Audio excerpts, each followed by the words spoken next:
rip. What do you got? All right, keep us at that. Oh, Go ahead, Ryan. yes, sir.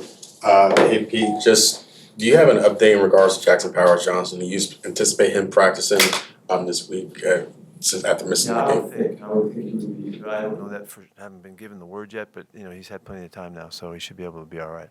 And as for Brock Bowers, do you expect him to ramp up a little bit more this week in terms of practice? Yeah, like he only practiced on Friday and the Friday practice, and that's. I think you could see we were just trying to get him out there and get him playing, and he looked okay, and so we got to him in the second half more. But we really need him. We need him being active and throughout the game. You had mentioned some of the decision making by Gino on some of the interceptions. When you went back on and looked at the tape, did that sort of affirm what you thought might have been? Shots. Yeah, he took shots, put the ball up, and try to give the guy a chance. Make the play. Dante and Jacoby and they defended him well. They were back there. In retrospect, it looked like it was really difficult to be hopeful, and he was trying to make something happen. Pete, when you have a quarterback that's as talented as Gino, who has some gunslinger in him, how do you balance taking risks but also being cautious? Because it's almost a duplicitous role. Yeah. Well, that's what experience with the guy and trust. I know what he was thinking, and I know the shot they took, and he threw a ball that was catchable, possibly, but it was a challenge. And so a couple of them came up, and they made their plays, and they did a nice job with it. So I'm not going to slow him down. Taking the shots instinctively are there for him. But we will evaluate, and if there's a better option, let's not give them their op to get the football from us. The challenge of a short week going across the country. Yeah, it's just happening really fast. So as soon as I'm out of here, I'm on the run, and we all are. Tomorrow in the meetings, we'll do a Monday and a Tuesday, Monday and a Wednesday meeting schedule, so we'll get through Tell the Truth meeting, we'll talk about the game, then we'll flip it around, and away we go on the Commanders. We won't just drop this game. There's too much to learn. We're such a new team that there's so many things to learn. I mean, we played a championship game against these guys last night, and they're worthy of that, and we're worthy of that. And in that game, a couple holding penalties, a couple throws here, a couple, missing the deep ball, the 60-yarder, those are enough to lose a football game in the championship matchup, and that's what happened, I thought, and so a lot of respect to the Chargers. They got a good club, and they're going to win a lot of games. We had our ops, and that's what's frustrating about it. When we needed to not fumble a snap in the red zone. We need not to get two holding penalties in the red zone, and we have a lot of confidence in our team, but it's when you make it that hard, you're likely going to be behind it, and so that's kind of what happened. Pete, were you aware before the game that Tom Brady was going to be in the booth, in the coach's booth last night, or was that something that just happened? Yeah, I think he was there in the other game too. Was there a game preseason or something like that? Yeah, 49ers. Along those lines, it's kind of caused a little bit of a firestorm out there, and there are people that are, questioning: is it fair that Tom Brady, in his role as an owner and somebody that maybe has some input in the game planning, is also a commentator and goes and talks to other teams? Do you understand where people are coming from there? And yeah, I think Tom's really tried to honor that really strictly, and with all respect, to the situation of concerns like you're talking about, and I think he's been really good. He is not planning games with us. He's not talking to us about anything other than our conversations that we have that are they're random. I mean, they're not set up. They're not structured in any way. And when he knows, he's very respectful of what he does otherwise, and he's of the opinion that he doesn't want to be that kind of a factor, and so he's not. There seemed to be some issues in terms of the snap last night, consistent issues. Did you notice that? Do you think that impacted Gino at all? Well, the one that came off of that hit the ground, that was really just Jordan trying to get out of his stance really quick, and the ball hit his butt on the way out, and so it was a missnap. We could be more accurate. Gino's reaching for the ball some. That we'd like to settle those down. He's pretty good at doing it, so it's not an issue. But that one bad snap was a real mistake, and he got a little over anxious and tried to get out of his stance a little quick, and it didn't work out. Reads this week compared to week one? He ran the ball well. I thought he hit stuff well, and he went the wrong way on a play,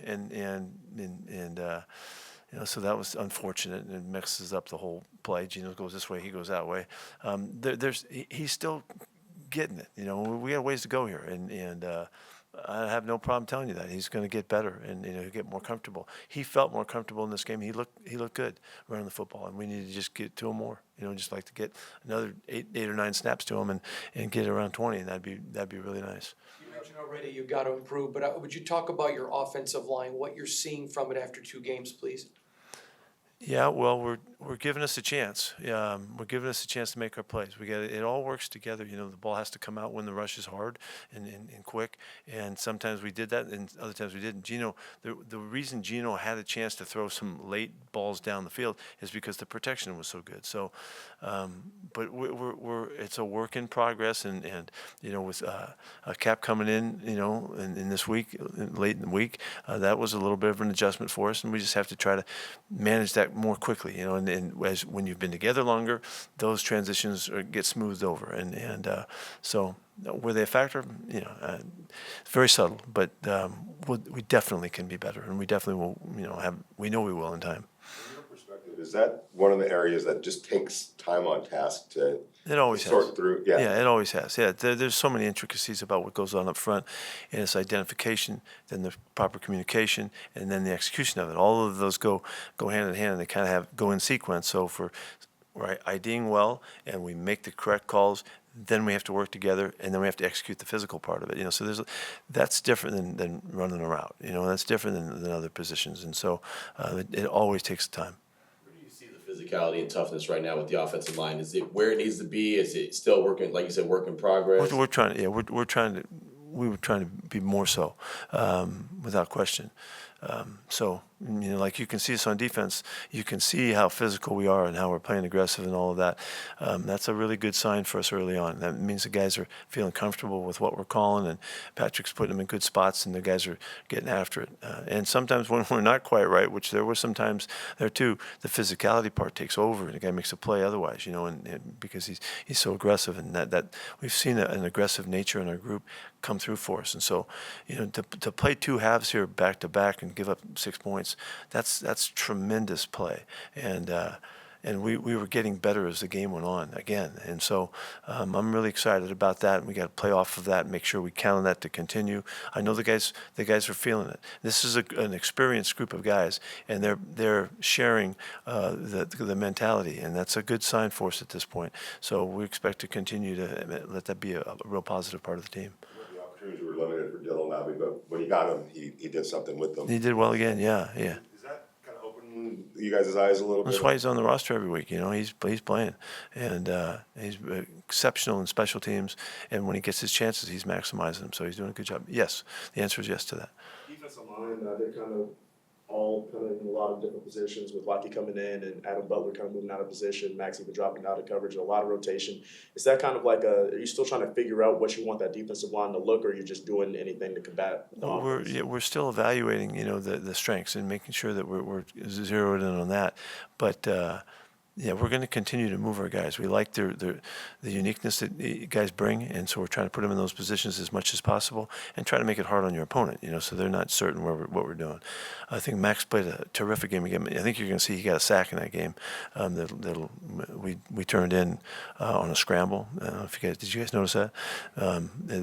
That's a sack that Max made. But he also was a factor on the number of plays, and coming from different spots. I really like using Max in multiple ways because he's such a sudden football player that put him on different guys, and they have to see that for the first time, and he can make some things happen that other guys don't. And so the fumble play, which is a caused fumble too, in my opinion, that he didn't get credit for, it's a phenomenal football play under the circumstances of the game as well, and phenomenal anyway. But I think if we can continue to move him, it really plays to our strengths. So we'll try to keep doing that. 14 snaps for Tyree Wilson. Was that just kind of the nature of the game, how the game played out, or? Well, the game. Remember that game of the big drives? We had an 11-minute drive in the game, and then they come back with 7 or something. Or they go 7, we go 11. There's not many series, in the game. So kind of squelches the rotations a bit. But T will play more. We love what he's doing. He's really grown and becoming part of it and all. But we'd like him to get more than 14. Yeah. You talk about balancing, developing young players who are gonna make young player mistakes, that's natural, and still keeping expectation. Yeah, well, the expectation is that over the long haul, this is going to really serve us well, and it always has. And so you do have to struggle through some of the roughness, but in knocking those plays out now, hopefully eliminates them down the stretch, and really from the middle of the season on, we should be cleaner and better, and then we'll have more depth and more guys available to us that can play, and that should help us.